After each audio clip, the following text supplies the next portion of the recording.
शादी के बाद झूठी खुशियों का नकाब। वानी छुट्टियों में अपने मायके आई हुई थी। वानी का ससुराल बहुत ही पढ़ा लिखा और खानदानी था।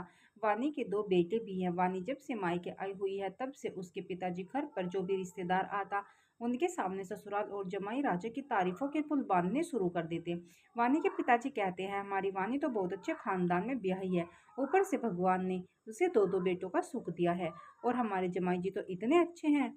वानी जिस चीज पर हाथ रख देती है वह चीज उसे अगले दिन ही मिल जाती है। वानी उन्हें जैसा कहती है वह बिल्कुल वैसा ही करते हैं।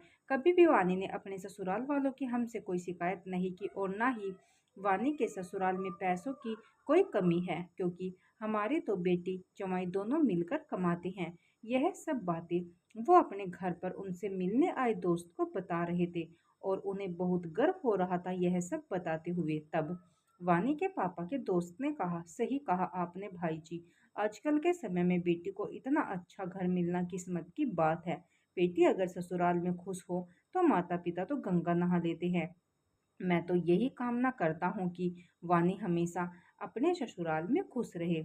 उधर दूसरी ओर अपने पिताजी द्वारा दोस्त के सामने कही जाने वाली झूठी बातें वानी के सीने में चुभन पैदा करके उसे पीड़ा पहुंचा रही थी, क्योंकि उसको वही समझ सकती थी। क्योंकि वानी के माता पिता को अपने जमाई में कोई भी कमी नहीं दिखती थी, बल्कि वह अपनी बेटी के दुख को देखकर भी उसे अनदेखा कर देते थे। वानी ने कई बार अपने दुखों को उनके साथ बांटना चाहा, पर वानी के माता पिता का बस एक ही जवाब होता था, बेटा जमाई जी तेरे पति हैं, इतने बड़े घर से ताल्लुक रखते हैं। अगर थोड़ा बहुत तुम्हें कुछ कह भी दिया हो तो क्या हुआ, तुम नौकरी करती हो तो इसका मतलब यह तो नहीं कि तुम उनके साथ अपनी बराबरी करोगी। तुम एक औरत हो, इसीलिए तुम्हें अपने आदमी से डरना पड़ेगा। इसीलिए बेटी अपनी हद में रहा करो। तुम्हारी चुप्पी से दोनों घरों की इज्जत बनी रहेगी।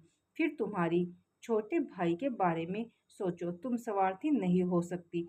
बार बार माता पिता की यह बातें सुनकर वानी ने भी अपनी किस्मत को अपनी नियति मान लिया था और अब उसने भी चुप रहना सीख लिया था।